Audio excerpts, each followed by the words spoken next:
Hello, and welcome to Rallying the Forge. I'm your host, Sol. Hello, and welcome to another episode of Rallying the Forge. I'm Solimer, and we have opened some Set 4 digital boosters as the Set 4 has released this weekend. So I was a little late to the party. All right, so we have Utera here, Tyron. I'm not really going to go over the Forgeborn abilities. You'll be able to see them when I pull the deck up initially. I'm going to probably not talk about every card. I will try to only point out the ones that I'm like, this is interesting. These might have some synergies here or whatnot. So first off, Dozer. This is my first Dozer. I love Dozer. The art is amazing, and the level 3 is hilarious to me. This probably is my favorite art now in the game. I just love how it transforms. That's how they did it in the original SolForge. So glad that they have some cards like that currently, obviously, but they don't have as many. Every card in the original SolForge was this way. But I do love it. I love the card design as well. So really excited to see where we can take him. And so seeing this was my first one, I was like, I've got to put it in here. But also, it's got some good cards with it, right?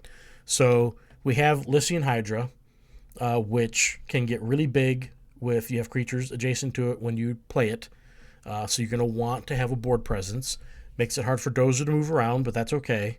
Lycian Hydra has breakthrough and can get huge. So, yeah, that's really good. So it's something that they have to respond to. And it has breakthrough, so it's a little difficult, right? But also we have Nina Packmother. When creatures come into play adjacent to it, she gets boosted. Now, she doesn't have breakthrough, but she can get really big on her own as well when you play creatures next to her. And you could potentially have her on the board, and then you're going to play the Hydra next to her, assuming you're going to have another creature over there to make them all go off. So there's some there. And then, of course, Mimic Worm is a good card for this because the level 3 can bring back both the level 2 and level 1 to help fill the board up. So you have some of that there. And then you have the other two creatures in this deck. Swiftclaw has aggressive, and the Fortirex is just a big health creature, so it can stay on the board a couple turns if you need to. So they're potentially like utility type cards. They have potential other uses, but the other cards I feel like are the primary. It's 6 creatures, so I like that. Good balance. And then the spells. So we have Nature's Abundance, which can give you some health. We're not playing a Dark Forge deck here, but you can potentially get some health back, and it can just keep adding up, which can be really good for you. Favor the Swarm, similar to the Packmother's ability. This can be really good too if you're going to be playing things like that. So a thought I had with this was using it with like a minion generation type deck where you're going to be pumping out minions. You can just constantly replace stuff next to Nina or fill up the board, so you have, when you drop Hydra, it gets its buff. So a lot of interesting thoughts here. I don't know if it'll work or not. I don't know how good it's going to be, but it was definitely one that I was like, I want to see what we can do with this. And I think it'll be easy to put a deck together. I don't know that it's going to be super competitive, but maybe in a set 4 only world, it might do well. We'll see. We'll have to find out, I guess, right? Then we have, this is one of the last decks I pulled, if I'm not mistaken. And this also has a Dozer in it. Jutera has Nova. So, has Nova. And then we have, so you have a tracker, which boosting on here, by the way, is shown wrong on the website. It shows it correct in the game. But it goes 1, 2, 3 for the stat increase. But level 2 lets you play a creature, level 1 creature free, and then another creature for free at level 3. So this allows you, again, to help fill up your board. We already talked about Dozer and his utility. He's going to be awesome. This deck also has an Elder Scorchworm, which has when one of your creatures comes into play adjacent to this. In this case, he blasts for, was it 1, 2, 3? And then if he slays, he gets +5 health at level 3. It's 3 and then 2. 2, 3, 5. So he can grow himself with you playing creatures adjacent to him. I've seen people use it to clear the lane when they have a creature they need to get rid of, whether it's stealth or otherwise. So he has a lot of utility in that regard if you build your deck to take advantage of that. Otherwise, I don't think he's overly special. His stats are just basic. But his ability with the blasting is where you can take advantage if you build for that. Of course, this has a Felon Arc in it, so you can upgrade a creature at level 3. It's an activate. The other ones are deploy, but level 3 allows you to just upgrade a creature in hand, which can be really useful when you missed a creature and you want to bring him back up. So that's a good card, in my opinion, to have, just like the Tracker. Then this deck also has Mimic Worm. Talked about the utility of that already. I will only touch on this card probably this time, unless there was one instance where I was like, well, maybe. It might have been this deck. This card, in my opinion, so far, is the worst card of the set. There might be worse. I'll have, as I come across them. But this card, I cringe every time I see it in a deck. I do not like it. I played with it already once, and I thought it might be neat. It might be useful. It's not. It sucks. The only thing I could think of, I think it was this deck, is pairing it with Nature's Abundance. So you sit there with a defender getting health, and it makes your opponent have to try to kill your stupid Everwatch creature. And if they did try to get it, and they were going to kill it, I guess you could sack it and give something else defender. I don't know what, maybe. Maybe there's something you want to make defender, maybe the Felon Arc, so it's harder to kill him or something. I don't know. Or maybe your next Everwatch, you maybe had both of them out there, and you're like, I'm going to pump up the level 2. It already has defender. I'll give it defender, and we'll put Nature's Abundance level 2 on it. I don't know. Horrible card. I don't like it. Not happy with it. So we'll see if someone can make that into something that's amazing. I can see it maybe with the Yeti synergy type deck with the defender stuff, but otherwise, I'm not a fan.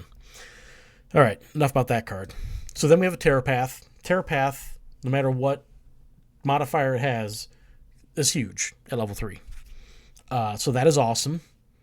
So this one's a 29-24. That's a big level 3 creature your opponent has to deal with. Doesn't have breakthrough aggressive, anything like that.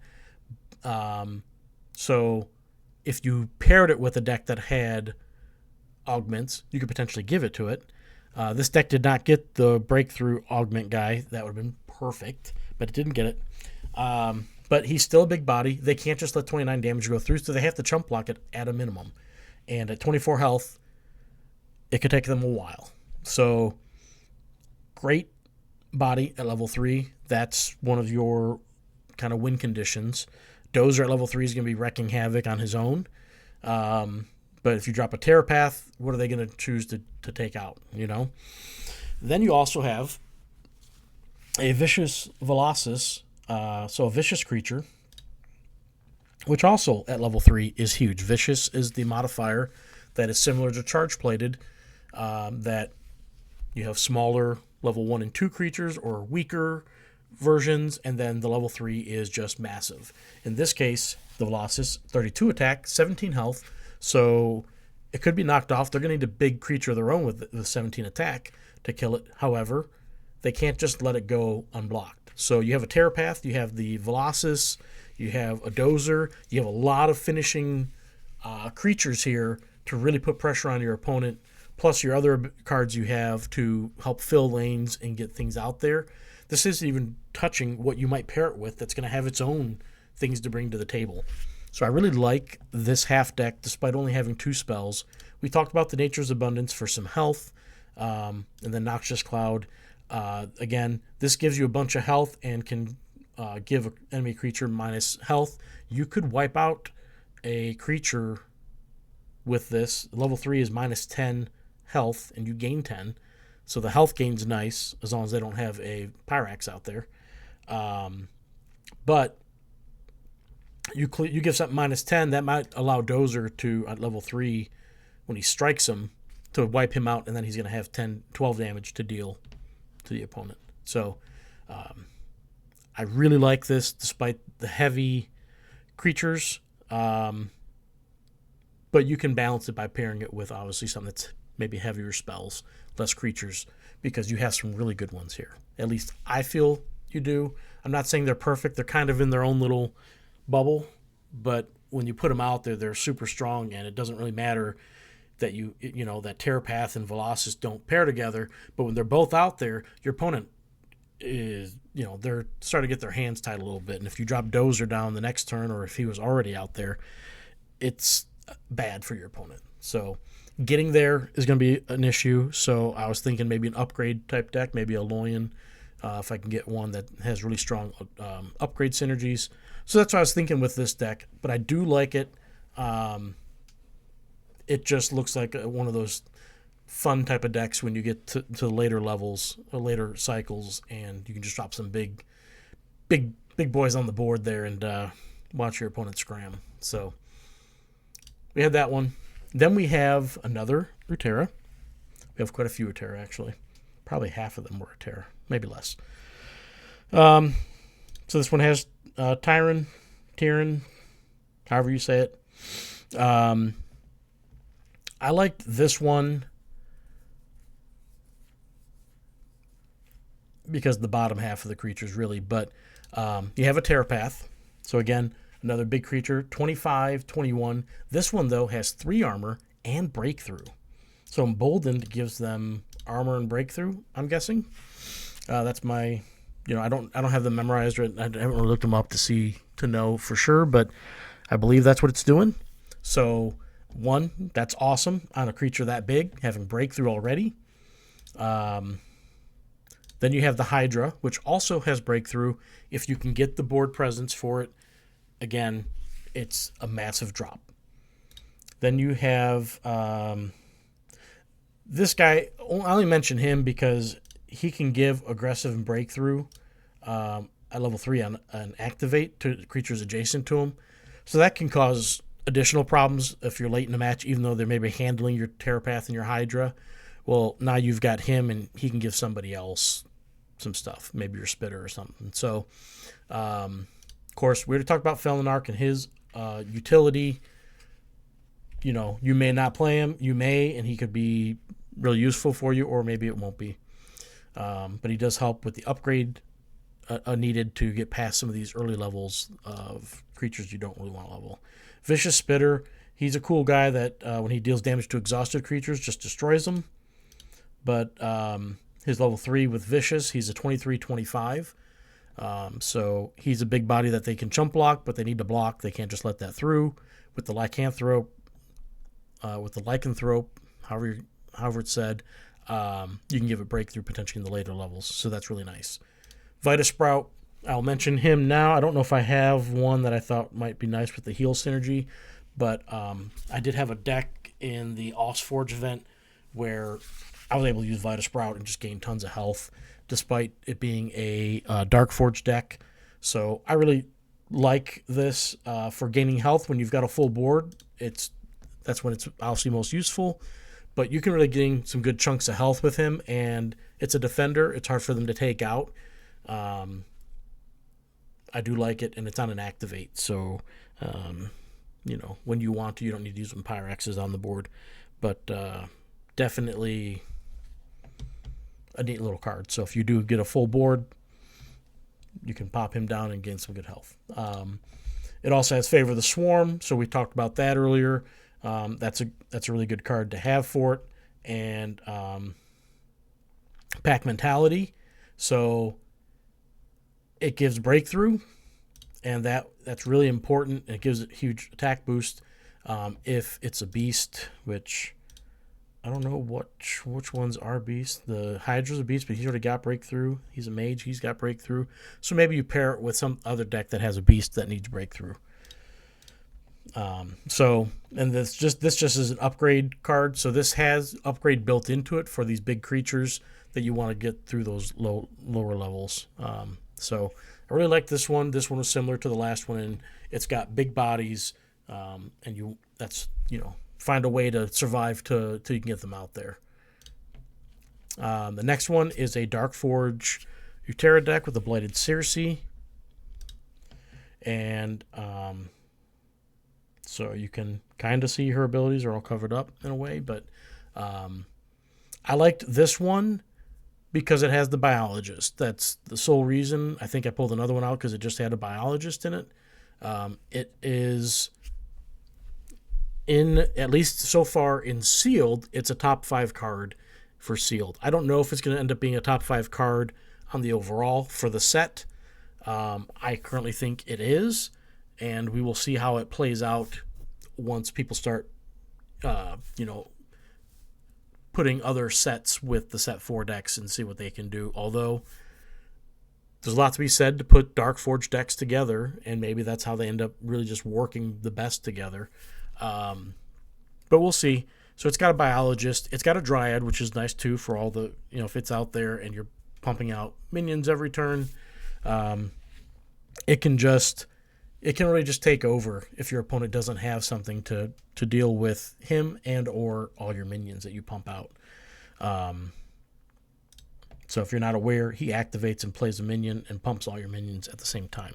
So if you pair it with another minion generating deck or other decks that have spells that play minions, they're also going to get buffed when you use it. So the other thing with this deck is it does have a vicious creature. So it's got the glow drone. It's a 21-24. It's got some life gain deploy thing, but whatever. It's vicious. It's got good stats at level 3. So that's the biggest thing. The Rager's okay. It has breakthrough. You have to have taken damage, so you need the Dryad or Biologist out there, or use one of your Forgeborn abilities, which is really just the first one, to take damage so it doesn't get destroyed. It's better than it was. And with another, if you paired this with another SolForge deck, you could probably arrange it where you're going to be able to take that damage. But this one is interesting. It's a biologist, though, as I said. Any biologist deck, I'll be looking at making a deck with the biologist to try to make it as impactful as I can. But this was that's probably the first one I pulled with it. Here's another biologist deck that I obviously pulled after it. And I pulled this one out because it also has the Rotting Arboreus. So Arboreus, if you're familiar with him from sets, well, I think he came out in set 3. I don't know if he was in set 2. Set 2 and 3 maybe. He wasn't in set 1. His condition to get the 8 plus 85 plus 85 was really hard to meet. Most people, it just wasn't competitive to be able to do that. He wasn't in any decks that had great life gain to make that go off all the time. So this version, I feel, has much higher odds to go off, despite needing to be at 10 health or less. But at the same time, if you're getting a 100 creature out there with breakthrough, you're probably going to win. So it's just a neat card to have. It'll be interesting to see if people can get it to consistently go off with a deck. Where people are just going to need to not get to that point, either finish you or don't let you get below 10. So it also has a biologist, so that's really good. Biologist can be a great early and mid-game card to fill up your lanes, pump your creatures, cause all sorts of problems. And then even if you are getting damage through to them and bringing them down, then they drop that Arboreus on you, and you're just sitting there like, well, I guess that's game over. So it's got 4 spells, 6 creatures. It's an interesting deck. I'm not saying it's going to be the best version of this. The Forgeborn abilities could be different, arranged different maybe. Some of these other cards could be different. But it's definitely intriguing to have the Arboreus Biologist. I would love to see, instead of the Warped Velocist, seeing the Tangle Sprout in this deck. That, to me, would be really good. The Tangle Sprout's really good. I'm really on board with the Tangle Sprout. So I would love to have those 3 in a deck. And I don't think I pulled any today for that. So, but just another example of a Utera SolForge deck that is interesting. So that's all of Utera. So now we're moving on to Necrium. We have Nyx Nekia here. So this one, a lot of the decks, one spell, two spells, I'm not huge on them, but occasionally there's some that I'm like, you know what, maybe I can make this work. So this was one of those I looked at and I said, I really like the list. We'll see if we can make it work. And you'll see why here. So we have Black Cherry Dread. So that's an augment creature. We have the Dark Lingerer, which is a rare augment. This one's really cool. It pumps the creature when it dies, obviously, but then it gives it Slay. Another one of your creatures gets +3/+3, so it's going to sit there and pump something else as whatever creature got this is going to start slaying. So really cool augment. Sorry, it was tip of my tongue there. Augment card right there. Then you've got the Wit, the Flesh Render Wit, who's an augment card. I'm not big on his because he gives aggressive, so you can't chump block with him. It doesn't make sense to give a creature aggressive after it's already going to be in the front row. So this is one of those you want to sacrifice it for something before combat when you have a guy in the back row that's not defender to make him aggressive. Or he's aggressive, maybe you do use him against a stealth creature, or you open lane him and just use him and let him die another time. And don't worry about his augment portion of it. He's just going to give the stats when he dies. So there's that. Then this has a Pipwick. Fun. It's not the card you build the deck around. Maybe if you had double Pipwick and a bunch of reanimate stuff, and you can bring it out 6, 7, 8 times or something. But this is not the card you build your deck around expecting to win with it. This card is merely, in my opinion, a supporting card to whatever you're doing with the deck.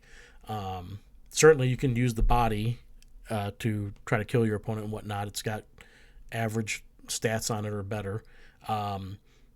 So good card to have in the deck though. But it's not the card. It's not Krogaius. You're like, well, we're just going to build the deck around Krogaius. So, but a good card. It has Queen's Assassin, it's got a good body and it's got a good slay trigger. A lot of times when this comes out, people try to take it off the board immediately.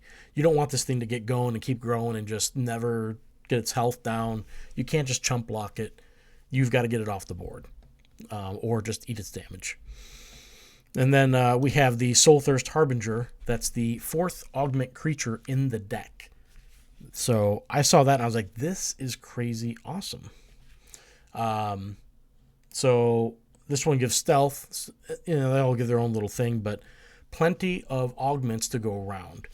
Then you have, spell-wise, just the 2, mind you, Horrid Convergence, which pumps a creature and attaches augments from your banish pile. The level 3 does 2 augments. So even if you missed them or they killed the creature that got the buff and it's in your discard now, or your banish pile rather than a discard, now you can pull them back out and reuse them. So that can be good. They don't give the stats for the Necrim ones, but it doesn't have to be Necrim. It can be whatever faction you pair it with too. So it could be something where they might give something else. So there's that. And then you have Necrofang, rare spell, augment. One of your creatures gets plus attack, then attach this to it. It has slay, play up to a minion. Level 3 is you may play that creature from its owner's banish pile. So it's got the Dr. Frankenbaum ability essentially. So really awesome. That's 5 augments in this deck with a Pipwick, Horde Convergence. The Queen's Assassin is not a bad card to have in here. So I'm trying to see. So we got the Strider, who also, by the way, I skipped over him. Shouldn't have. He has Duplicitous. Has to deploy, destroy up to one of the other creatures to pump him. If you're destroying one of your guys with augment, they're going to pump him even more. He's stealth, so he can come out and be a huge creature just from that. So he plays right into this as well. The only guy who doesn't really synergize with the deck, the Balking Bubbler. But guess what? Outside of his level 1, his level 1's pretty weak. Level 2 is a decent body, and level 3 is a good body.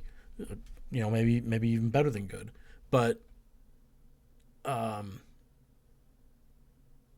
Everything else just seems to synergize and work really well. So it's just a matter of finding a good pair with it. And I will definitely be looking for that. So this deck was kind of cool. Looking forward to trying to build something with that. And then we have another Necrium with Nyx as the Forgeborn. She's got Reanimate on cycle 4. Okay. There was a Pipwick in the deck, so there's that. So this deck, of course, has the Dark Lingerer. I think that's a really good augment.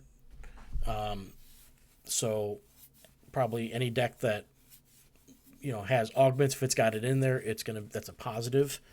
The infantry, I don't care about the dissipating part, but they come out with minions, so that can help give you board presence and whatnot, 2-for-1s type of thing. This has the Duplicitous Ogre, so he's got that deploy ability, and the Ogre is a decent body itself, but not apparently under Duplicitous. It's not, but it can grow with the deploy, and it has stealth. Fuzu's, good card. We already talked about Pipwick. You have another augment creature, and then you have Zelrath. So when enemy creature deals damage to you, it gets -2/-2. That increases as it goes, and level 3 is destroys. So good creature to have there. You've got some other good creatures, and you've got some augment creatures. So overall, I like the creatures despite only the 2 spells. I don't like this creature package as much as the previous one, but this one isn't bad either.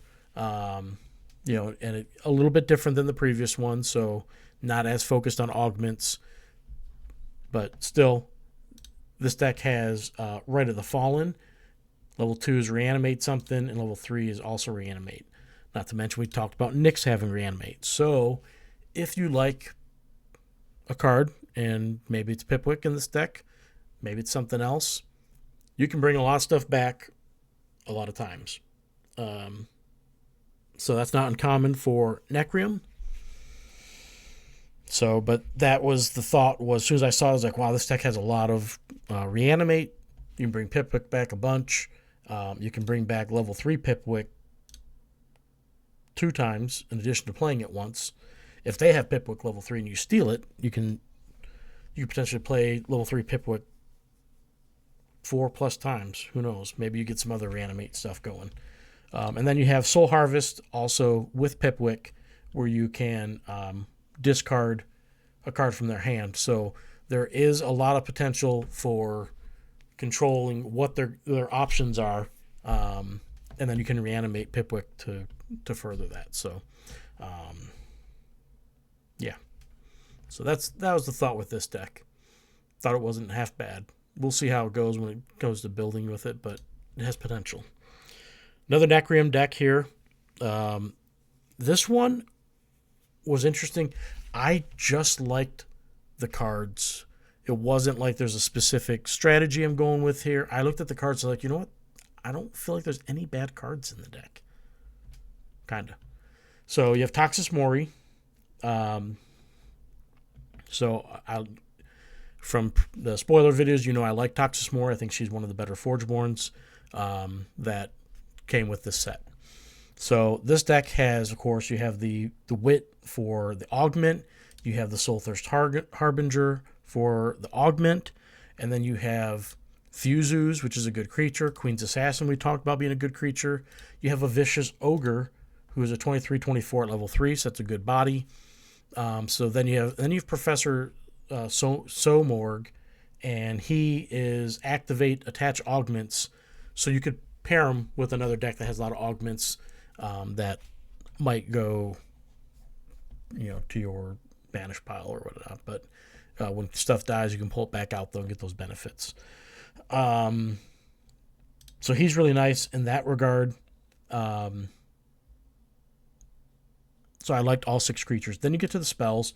The Cryptic Discovery isn't bad. There's upgrade possibility. You can do enemy attack and health reduction or minion play, depending on what you need. It's real flexible, right?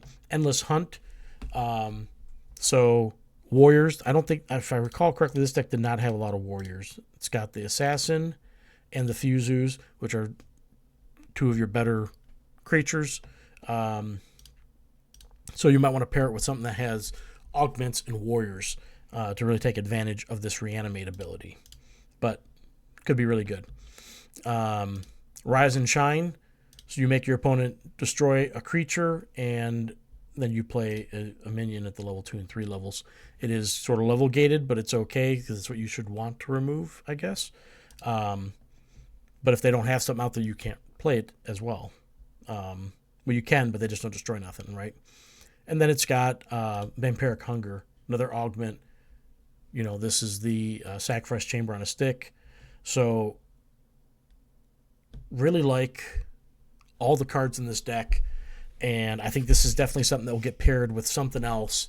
And it's not, this isn't the main part of the deck. This is going to be the supporting cast for whatever you're going to be doing with the other half. And there's some good cards here. So, really like it. You can see it's almost all common except for the Professor. So that's really cool. Sometimes, you know, the rarity of the cards doesn't necessarily make it mean it's better or worse.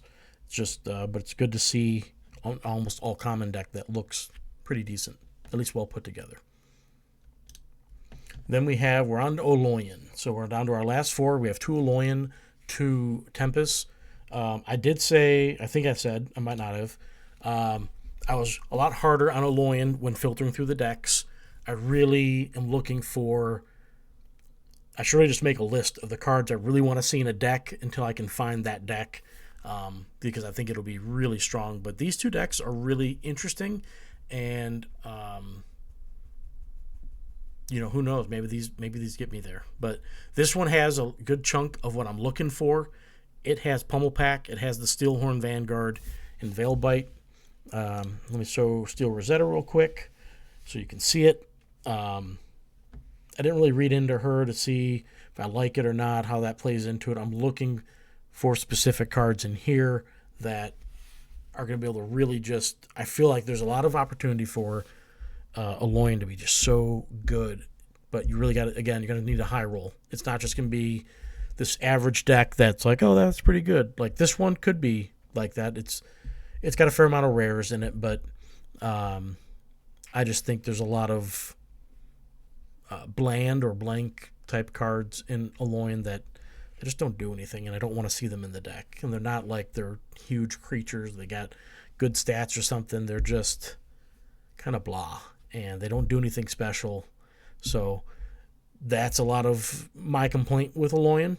I haven't seen a super heavy Metamind deck with all those cards we saw in the spoilers, where we're like, wow, if you got all those, you'd have something going. But that's not what I'm necessarily looking for either. But this deck, like I said, has Pummel Pack, Steelhorn Vanguard, which is proven, at least in Sealed, to be a really strong card, especially with Veilbite. Pummel Pack doesn't go well with the Vanguard because of the activates, but Pummel Pack on something else can be really good too. So that is definitely something worth having in the deck. I would have liked to have another augment in the deck, but we got those 3 creatures there that I'm not big on. Cortex Vein is not a bad creature, although you had Verlana in Necrium that has an activate for hers on every level, and Cortex Vein is not activated on all his levels. So it's another one of those situations where I feel like it should be an activate at every level. Verlana is, and he's not. So that sucks. And Verlana's is a better trade-off. So, but it's only warriors. This is just one of your creatures, but it's just attack. So I feel like it should just be an activate. But that would really make that card solid. Like, it would be a card you wouldn't be upset to see in your deck. Ever. So it's got 4 good creatures out of the 7. The other ones are just I'm not big on them. Then this has Alloying Loyalty, which is just going to be pretty much a free spell or probably not played. Call of the Forest Betrayer, so this can let you help fill up your board with minions. The level 3 does put Oak Fathers out, but it's just a card that potentially helps fill that void when you're not wanting to play the Soldier, Magnetist, or Gadgeteer. Instead, you're just going to get Wisp until you eventually get Oak Fathers. Master Machine is nice as well for pumping up some stuff, especially when you play a Vanguard. Next creature you play, if you've got the Veilbite down, you play Master Machine, then you play the Vanguard on top of the Veilbite. That's really nice. So, this was my first deck with Vanguard, Pummel Pack, and Veilbite in it.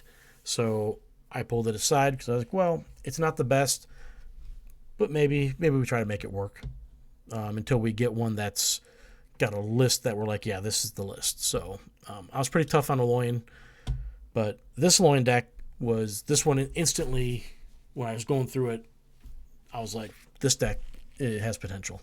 So it has a Crux, and it's got the Psychic Burst, which is nice. Getting rid of the low attack creatures.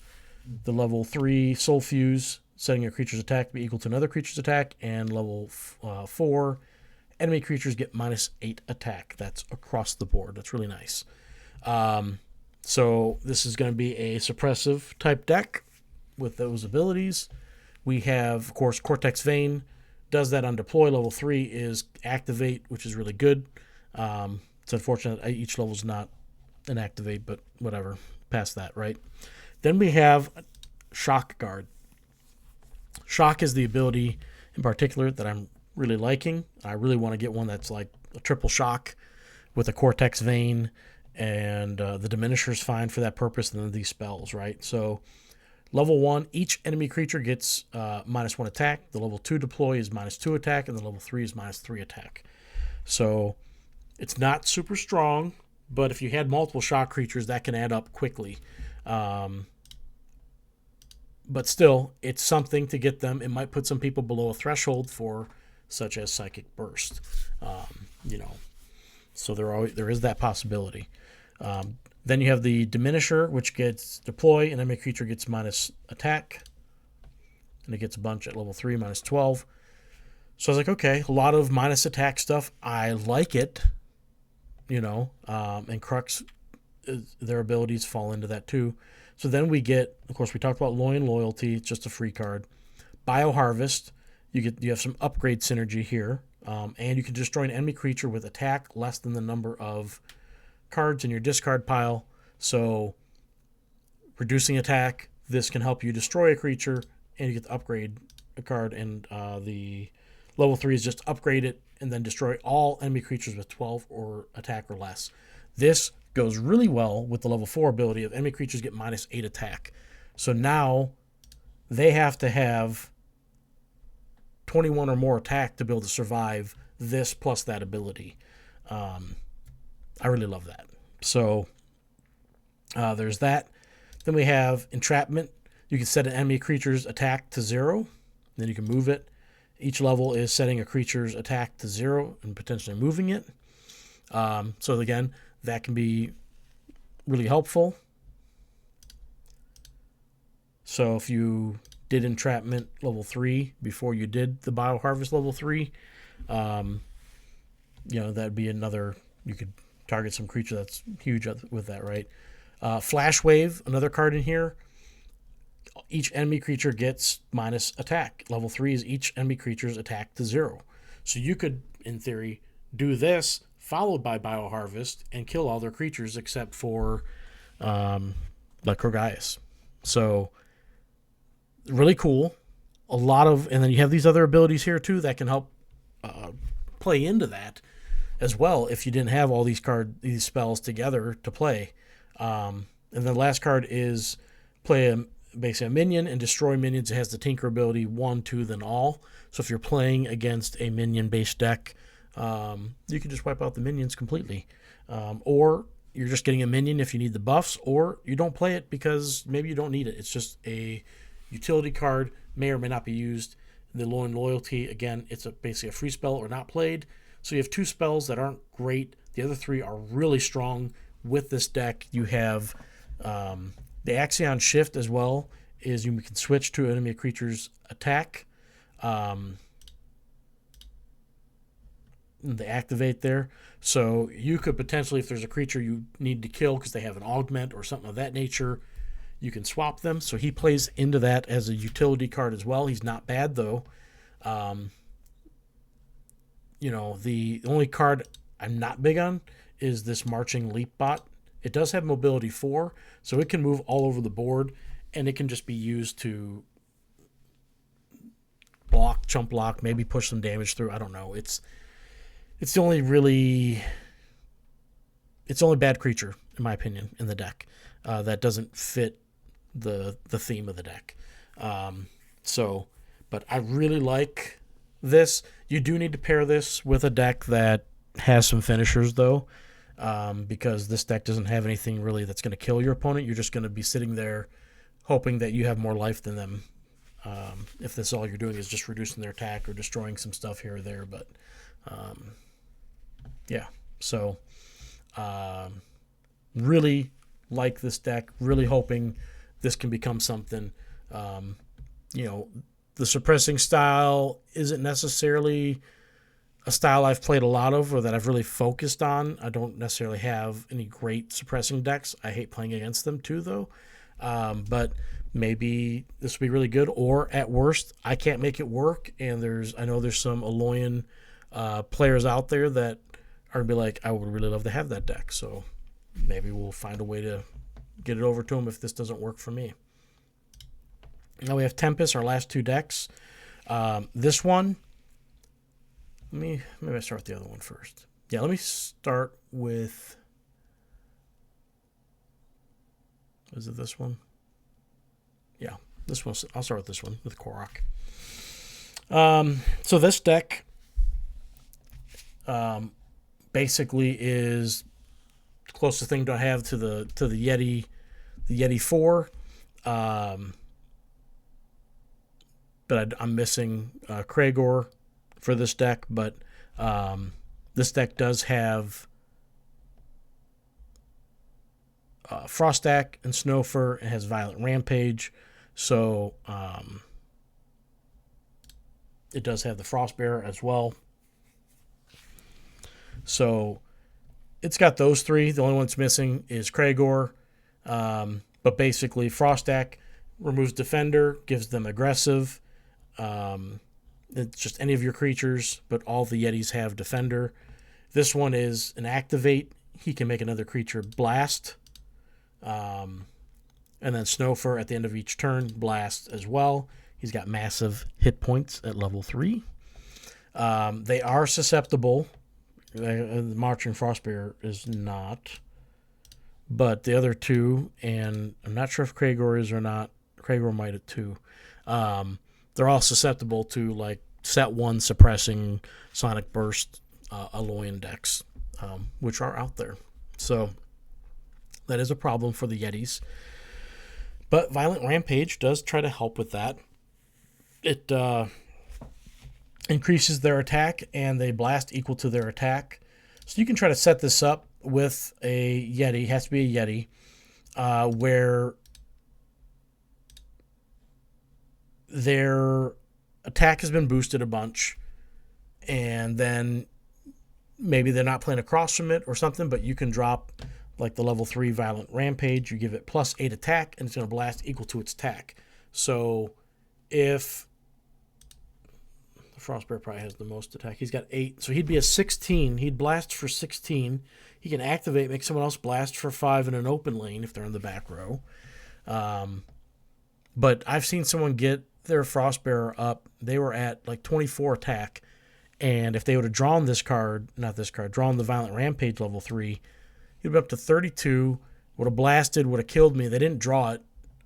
So it just, just delays it 1 turn or 1 round until they can draw it again, type of thing. So it's really interesting. I haven't played with it, obviously. I've seen some people play with it. I think Gorgeous had a deck today that had all 4 in it. He did fairly well. I think he only lost his last match with it, but um, yeah, it's something that I'm interested in trying to build and seeing how it plays out. I would really love a strong Yeti synergistic deck with less creatures than this, but more in all four Yetis, the primary Yetis, maybe even some extra ones just to have 5 or 6 Yetis in the deck only, and then some spells to play with them with the Violent Rampage. That would be the ideal. I'm sure someone at some point will get that, but this could be really fun. So I pulled it out because of that. To talk about that synergy with that, and then the Violent Rampage, and the other spell it has is Stoneheart Plate. So this one gives it Defender, and it can be removed by itself. So that's useful if you didn't have the Frost deck out there. You don't have the Kragor to make the snow for attack with its 32 health, but if you did pump it up, you could potentially make it aggressive and be something they need to block. So interesting. Not sure how good this one will be, but I wanted to pull it for the reason of the Yetis and talking about that with the Violent Rampage, as that is definitely something people are going to try to build. And then we have this last Tempest deck with Tundra. So we have that. This one does have Kragor, has Frost stack, has a Snowman. So that was the other thing I wanted to point out with the Kragor. He makes your Yetis deal damage with their health instead of attack this turn. So a Frost stack can make them aggressive. So Kragor, he's got 14 at level 3, but the reliable Snowman, 19 health at level 3. So it flips him around. It's something. The other thing to know is in game, you're not going to see their attack change when they use that ability. You just have to mentally note that they're going to be dealing that damage with their health, similar to the Shardplate Behemoth. So it's just something for you to think about. This deck isn't anything special. The other thing I want to talk about, I definitely like the Savage Beatdown card. Gives breakthrough to a creature, gives 2, and then all of your creatures. But the card that was interesting was Trial by Lightning. I'm not sure if I drew 1 or 2 of these total today in all my packs, but this one might be my only one. I looked at it, I'm like, oh, deal 2 damage to each creature. Each creature gets +2, and I realized that's all creatures. Not just your creatures, not just the enemy creatures getting the 2 damage and your creatures get +2. This is all creatures take 2, and they all get +2. So I was like, well, how does this... what's the benefit of this card?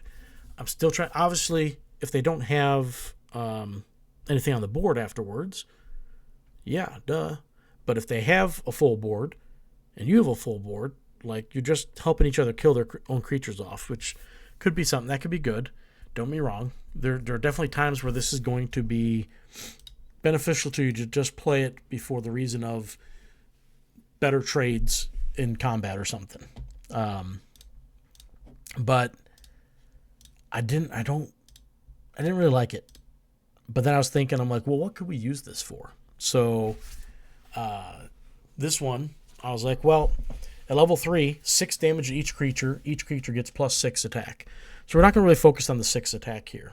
I was like, well, the 6 damage each creature, okay, maybe your creatures can survive that. That's okay. Really what you want, I was thinking, one of my favorite cards from the set so far, also probably a top 5 card for just set 4 in the sealed environment, is the Darkforge Yeti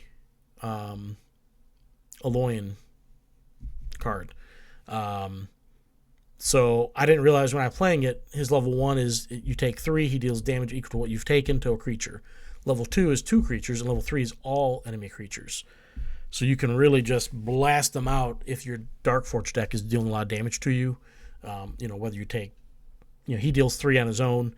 If you take 3 from a warped creature and you've got another guy that does 2 to you, right there, now you're dealing 8 tall enemy creatures. So you have that, right? If this betrayed in a deck with that, then this was like another 6 damage you can do to enemy creatures, plus that Yeti at level 3 blasting out. So that being the same half deck. And then I was like, well, it'd be really cool then if you could pair it with, I think it was Korok, that has the ability for like the level 3 or 4. It's like deal 4 to all enemy creatures or 6 to all enemy creatures or something like that.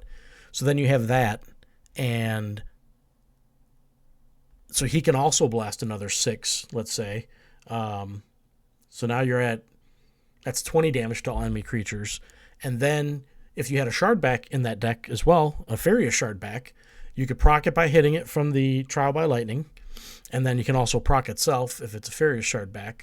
That's another 10 damage to all enemy creatures. So now you're at 30 damage. Everything but Kragaius is pretty much dead. There's maybe 10 cards in the game that can survive that much damage if they've just been played. So I was like, well, that'd be really cool. So I'll be looking for Betrayer Trial by Lightning with a Dark Forged Yeti.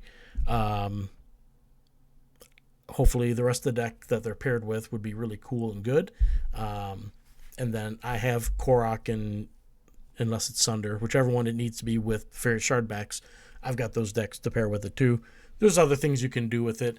I'm curious what people try to do with this to make it always beneficial. But I definitely thought about, I was like, that would be really cool to use as a way to wipe the board. You could not preferably, it's like a Firestorm and everyone just gets pumped for whoever lives. So you could also have Firestorm if this betrayed and you had a regular Tempest deck, Firestorm to help wipe the board too. Or you break this out and it's not all at once, but every turn you're playing something that's going to be hitting all their creatures and they're just going to constantly be getting weakened and wiped out, and your guys only take the initial 6 damage by that and they get the 6 boost attack. So there's just it was a thought I had. This deck is not anything special, but it does have the Kragor to show you, but then also the Trial by Lightning thought, and that's my final thought on these decks today, the 13 decks I showed you. And thank you for watching. Thank you for if you want, you can like, subscribe, comment on the video. I appreciate your time watching it. I know it was long. Thank you again. I truly appreciate it. I will see you guys around in next time. Thank you. This has been an episode of Rallying the Forge.